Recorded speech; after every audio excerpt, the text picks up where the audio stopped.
টিভিতে ভালো ভালো প্রোগ্রামগুলো দেখা যাবে, ঠিক কি না?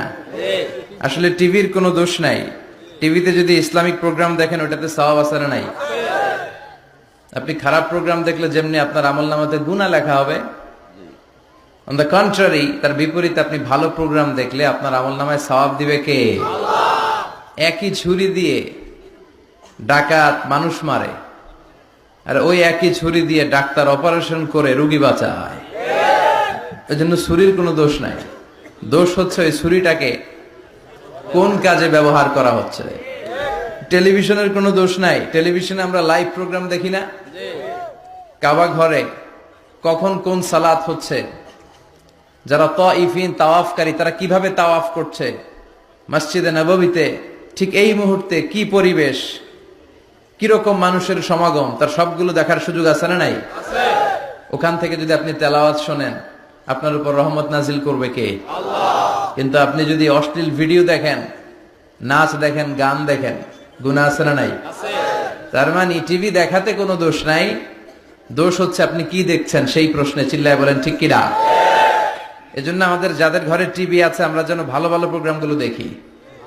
ডিশ লাইন আছে না অনেকের, মনিটরিং করতে হবে। যারা ডিশের ব্যবসা করে এদেরকে বলে দিতে হবে যে সব চ্যানেল আমি দেখতে চাই না, সব চ্যানেল আমি দেখতে চাই না। টাকা দিয়ে কিনি তাই বলে সব চ্যানেল দেখবে এমনটা নয়।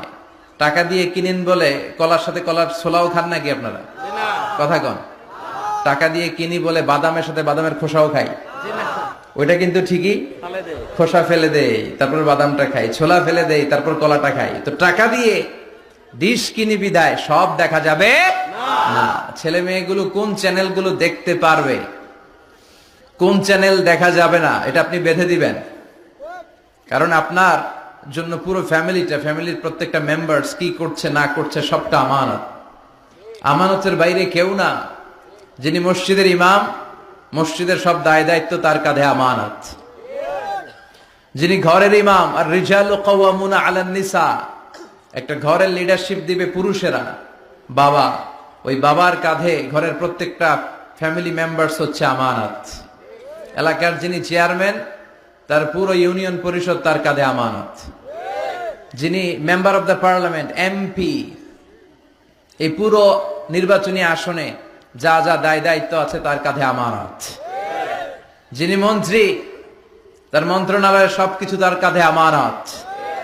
যিনি প্রধানমন্ত্রী এই 56,000 বর্গ মাইলের প্রতিটা ইঞ্চি তার কাঁধে আমানত। এটা একটা ব্যাপক বিষয়। এজন্য